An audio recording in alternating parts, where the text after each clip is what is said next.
Ça y est, c'est fait. Cody Gakpo devrait signer à Liverpool pour une somme avoisinant les 42 millions. C'est pourquoi j'ai décidé d'en faire une vidéo, donc de vous présenter un peu le joueur pour ceux qui ne le connaissaient pas encore. Et donc voilà, donc on se retrouve aujourd'hui pour une nouvelle vidéo. Installe-toi confortablement, c'est parti.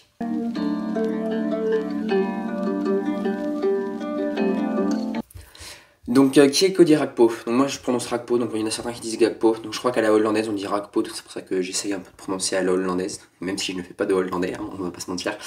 Mais voilà, donc qui est Cody Gakpo? Donc tout d'abord c'est un ailier gauche, donc on va voir il peut jouer faux neuf également, il peut jouer avant-centre, mais un peu à la Memphis Depay. Mais donc c'est un ailier gauche qui, qui est très polyvalent, on va le voir. C'est pas un pur ailier gauche qui ne fait que déborder et qui marque, non. Lui, il va participer vraiment à la création du jeu. Je crois qu'il a quasiment autant de passes décisives qu'il a marqué de buts, si je ne dis pas de bêtises. En tout cas, on l'a vu avec les Pays-Bas dans cette Coupe du Monde. Il est vraiment impressionnant parce qu'il est vraiment polyvalent.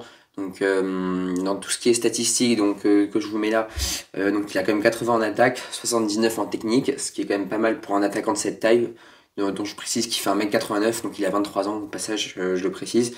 Donc 80 en attaque, 79 de technique, donc de SofaScore, hein, je précise. 51 de tactique, 36 de défense, donc bon, forcément les gauches c'est pas les meilleurs défenseurs au monde, hein, on va pas se mentir. Et 78 de créativité, donc encore une fois pour un joueur qui mesure quand même quasiment 1m90, je trouve que c'est vraiment des superbes stats techniques. On va pas se mentir. Et moi, ce que j'aime bien de ce joueur, c'est qu'il est vraiment généreux. C'est-à-dire qu'il va ne pas penser qu'à marquer, ce que ferait plutôt par exemple un Toko Ekambi à Lyon. Et donc, c'est vrai que pour moi, c'est la générosité que j'aime bien chez ce joueur. Et donc, je vous mets la hitmap. Et donc, vous voyez vraiment qu'il est vraiment partout sur le terrain.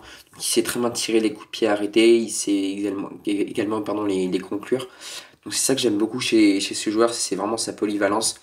Il est d'une technicité très bonne, il sait tirer les coups de pied arrêtés, que ce soit corner ou coup franc avec les Pays-Bas notamment. Il sait également déborder, donc, ce qui est le propre un peu d'un ailier, mais il peut également repiquer vers le centre. Donc il joue faux pied évidemment à gauche, mais ça c'est un peu comme tous les ailiers gauche ou même les ailiers droits d'aujourd'hui. Et donc voilà, donc une grande panoplie technique. Et donc maintenant, où est-ce qu'il pourrait s'inscrire dans le 11 de Liverpool? Et ben moi je pense qu'il va essayer de concurrencer l'aile gauche, même si elle est déjà bien fournie, on va pas se mentir, avec Luis Diaz et Diogo Jota notamment. Mais je pense que voilà, il pourrait également concurrencer Mohamed Salah à droite. Parce que je pense qu'il est tout à fait capable de jouer à droite. Donc voilà, donc un joueur très, très polyvalent, mais il pourra également aussi concurrencer Nunez ou Firmino en neuf.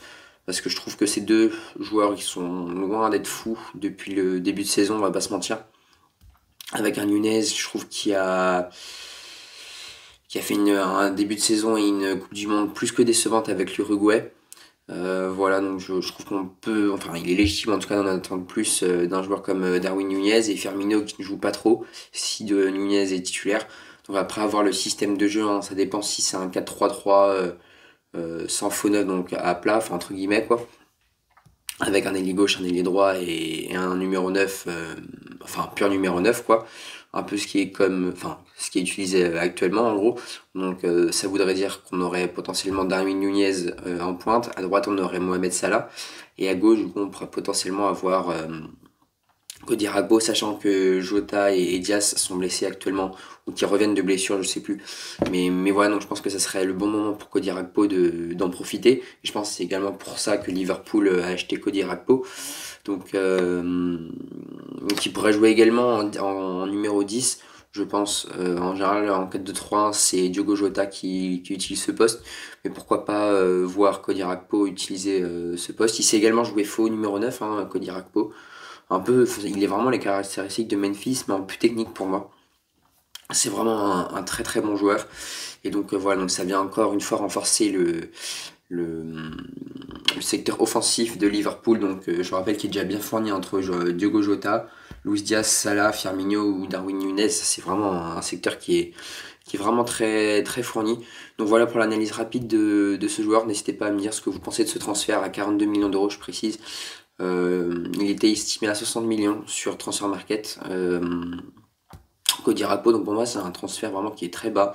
Je sais pas ce que vous en pensez vous, mais moi je pensais qu'il allait plutôt partir vers 60-70 millions, notre ami Rakpo, donc voilà, transfert assez bas. Donc voilà, donc on s'approche déjà de la fin de cette vidéo, donc si tu l'as aimé, n'hésite pas, comme d'habitude, à mettre un petit like, à me suivre sur mon Twitter, également à me suivre sur YouTube en t'abonnant, et bien sûr si tu t'abonnes en activant la cloche des notifications, parce que sinon tu verrais pas la suite de nos aventures. Et puis voilà, on se retrouve très prochainement pour de nouvelles vidéos. À la prochaine, ciao!